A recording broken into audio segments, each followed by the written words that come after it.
जब जब गुरु कहते हैं ना तो कहते हैं गुरु पूरा पाइए बड़ भागी और गुरु की सेवा दुख न लागी। गुरु पूरा। तो मैं महाभारत के उस प्रसंग की बात कर रहा था कि शिष्य कैसा हो, कैसी शिष्य की पात्रता हो, किस पात्र में ये वस्तुतः ठहरती है।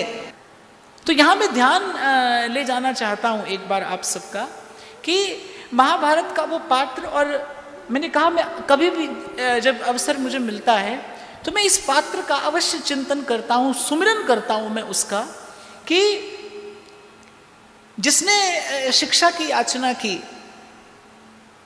वो एकलव्य पहुंचा द्रोणाचार्य के पास कि मैं आपसे शिक्षा पाना चाहता हूं। और शिक्षा पाने की योग्यता क्या है? जो शिक्षा पाना चाहता है वो योग्य है। न कोई जाति है, न कोई कुल है। सेवक जी महाराज कहते तहां जाति कुल नहीं विचार, कौन सु उत्तम कौन गंवार, कौन विद्वान है कौन गंवार है इसका भी विचार नहीं है। जो पाना चाहता है, जो जानना चाहता है, जो जिज्ञासु है वो योग्य है, वो पात्र है।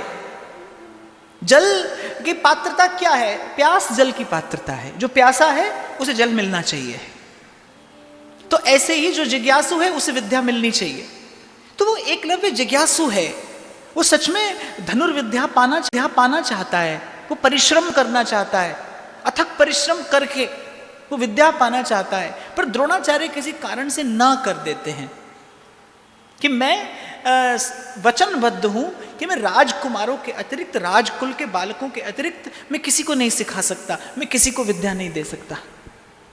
मैं विचार यहाँ ये करता हूँ कि श्रद्धा कितनी बलवती होती है और श्रद्धा कितनी मधुर होती है।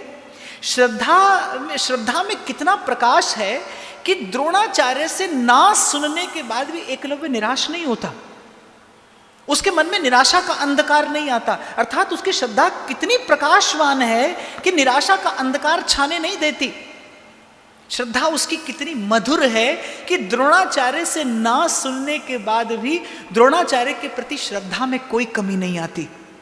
उसकी श्रद्धा अडिग है, उसकी श्रद्धा स्थिर है। क्यों? क्योंकि वो मन से द्रोणाचार्य को गुरु स्वीकार कर चुका है।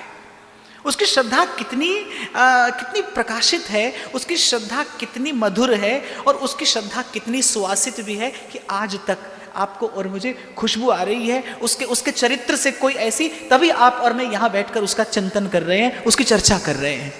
उसके चरित्र से एक खुशबू आ रही है आपको और मुझे, जो मन खींच लेती है उस चरित्र की ओर।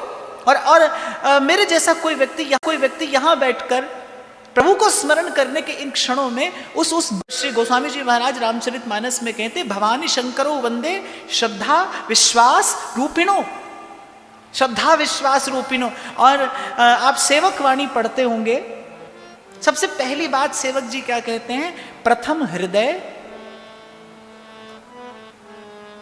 पढ़ते हैं तो बताइए। प्रथम हृदय श्रद्धा जो करे। सबसे पहली पात्रता, सबसे पहली योग्यता क्या लेकर जाएं गुरु के पास? क्या लेकर जाएं गुरु के पास?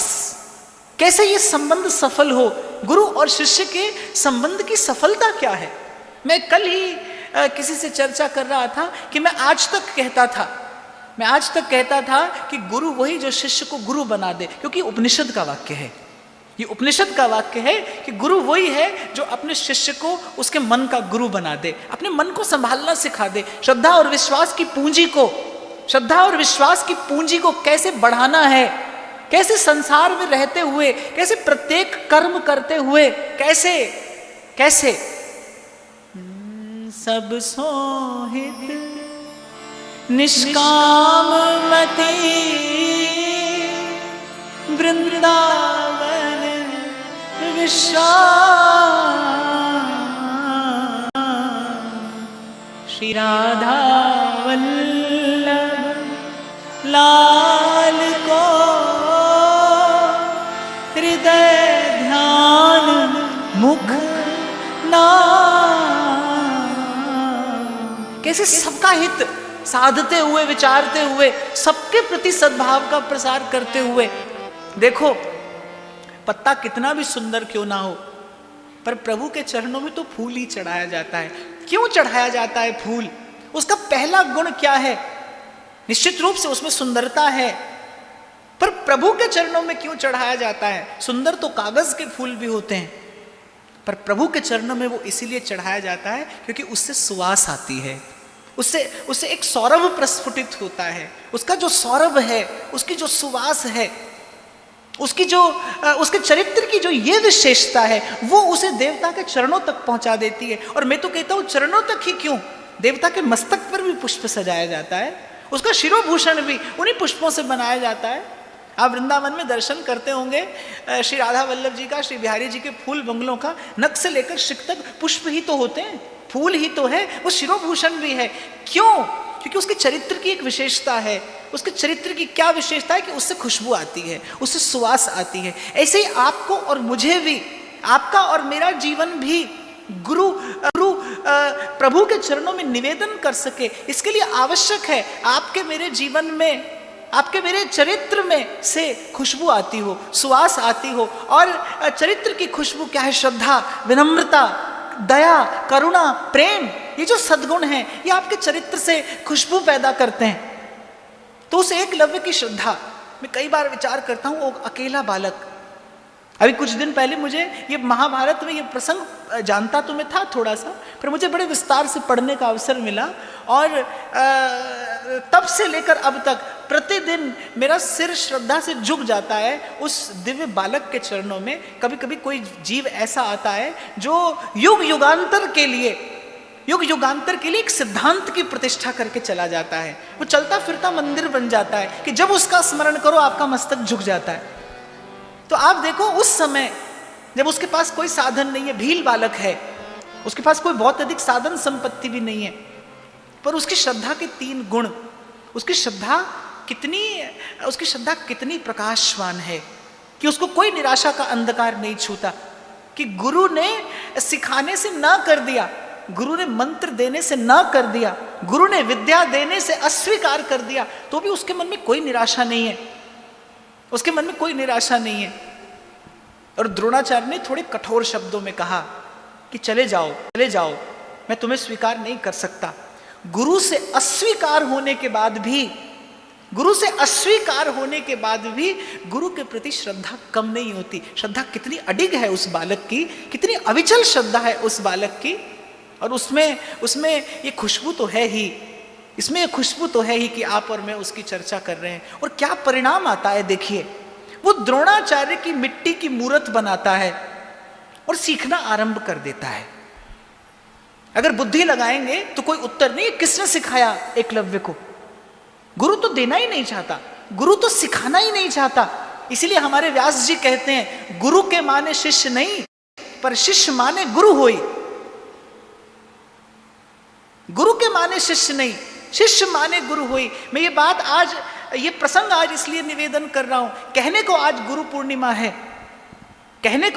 पूर्णिमा है, आज गुरु के चरणों की पूजा का दिन है। पर मुझे ऐसे लगता है कि आज का दिन ही वस्तुतः शिष्य होने का दिन है, क्योंकि मैंने कहा आज के दिन गुरु प्रसाद देता है। और यदि आपके पास शिष्यता है, यदि आपके पास पात्रता है, तभी आप आज के दिन का समुचित लाभ ले पाएंगे, तभी आप आज के दिन सफल हो पाएंगे। और उस पात्रता की चर्चा मैं कर रहा हूं, देना नहीं चाहता गुरु, पर वो कहता है कि मेरी श्रद्धा आप ही के चरणों में है।